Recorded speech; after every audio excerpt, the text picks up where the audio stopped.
Ever wonder why paintball looks so different today than it did back in the 80s? This is how one single event, how one revolutionary tournament in England completely changed the game. For the first 15 years, paintball remained relatively unchanged. Players snuck through the woods relying on camo and wits.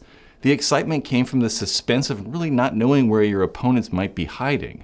As paintball evolved from a backwoods outlaw shootout into a slightly less backwoods outlaw shootout, an entire industry began to emerge. Iconic brands like Dye, JT, and Tippmann got their start in those early days. These companies and leagues had big dreams of growing the sport, but they faced one big challenge. The dark woods weren't going to cut it anymore. Paintball needed to branch out and become visible and more accessible. And the question that lingered on most people's minds, what was next for our sport? Well, the answer was right around the corner and ready to revolutionize paintball. And it's the 90s, it's hammer time! Fast forward to the mid-90s and paintball was surging in popularity.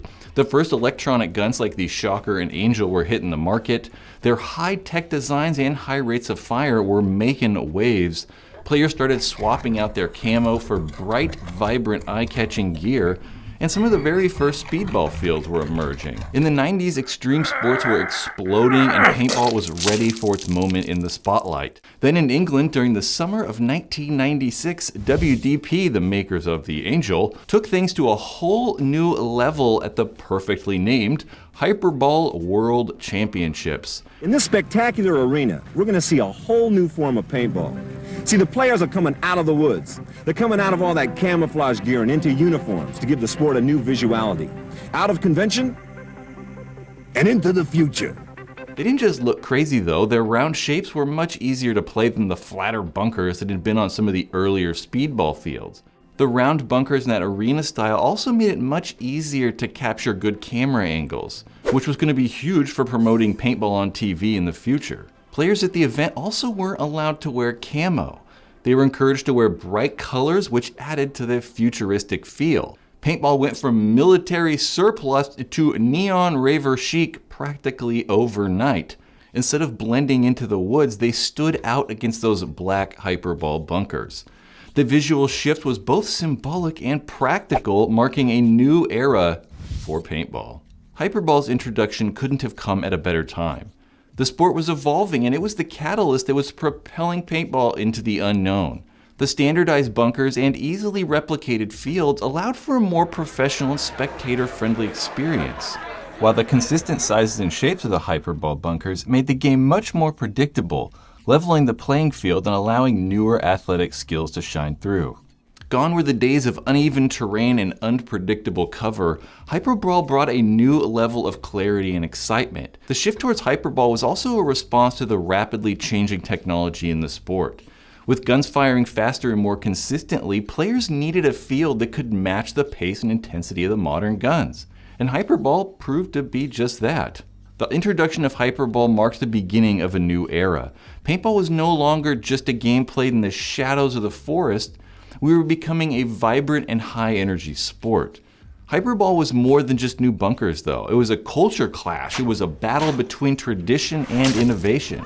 The paintball community was about to be split in twine. Hyperball was an instant hit. By November, the MPPL had added Hyperball to the World Cup fields, and anticipation was in the air. Players and fans wondered if the new format would redefine the game forever. Stepping onto the Hyperball field in 1996, literally felt like stepping into the future. Old school guys, though, lamented the loss of the natural rugged terrain of woodsball. We're losing the essence of the game. What about the strategy and stealth? They felt the sport was abandoning its roots. What do you think about the Hyperball field? Yeah, it looks crazy, but I'd still rather be in the woods.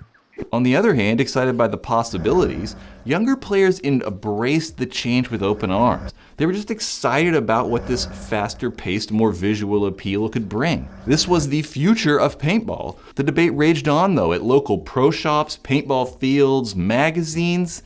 There were people complaining and commending the new format and new bunkers all over the place.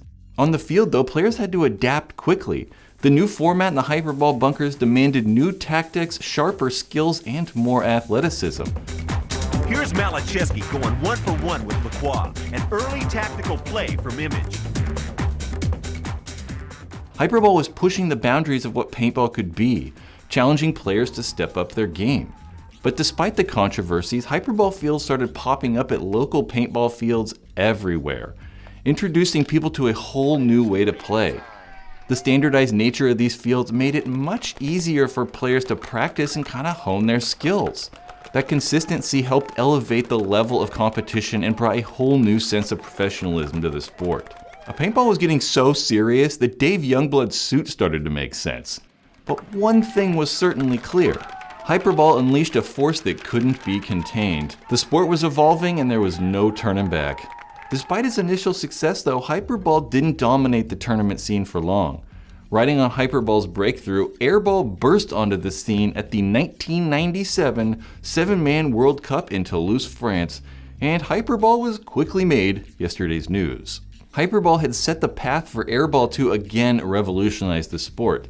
These inflatable bunkers were extremely easy to set up and take down, making it possible to host tournaments really any place in the world. From beaches to city parks, you name it. Whereas Hyperball tubes are like my friend Craig, who insists on bringing a full-size mattress whenever we go camping. It's bulky, it's cumbersome, it's entirely unwieldy. I don't know, why are we taking this thing? You know, imagine trying to set up a tournament at Huntington Beach with Hyperball tubes. You'd need semi-truck after semi-truck just loaded up with tubes. Airball, on the other hand, you can just pack it up and put it in the back of a pickup truck, allowing these tournament series like the NPPL to reach urban centers and draw much larger crowds, really transforming the sport's accessibility and appeal. Airball bunkers were another leap forward and a whole new level of futuristic. The bright, vibrant colors practically left off the screen, making the fields really slick and modern looking. Plus, these new bunkers were purpose-built for paintball, giving the sport even more professionalism. We're gonna make it. $5,000 and honor.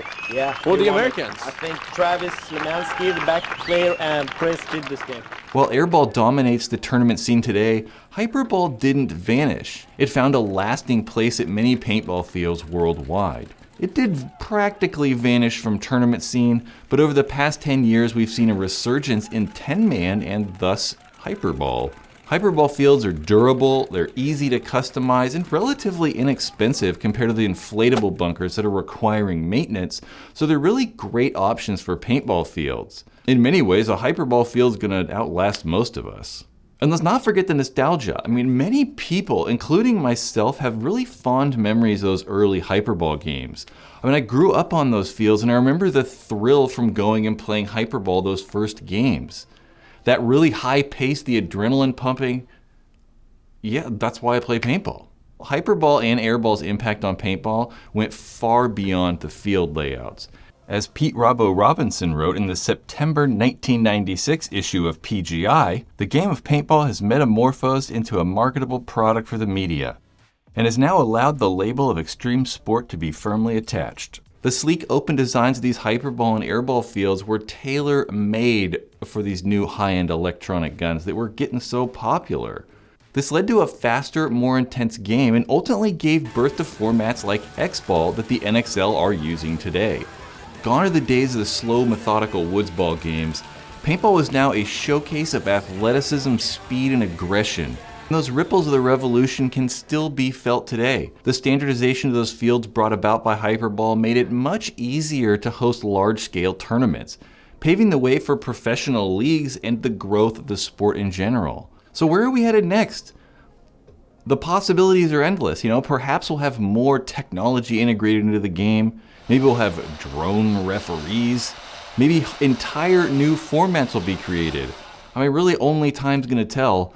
But one thing's for certain, Hyperball completely revolutionized the game. So next time you're out at the paintball field, whether it's a Hyperball or Airball setup, take a moment and appreciate how far we've come and all those steps along the way, and all of the people that helped create this paintball game that we play today.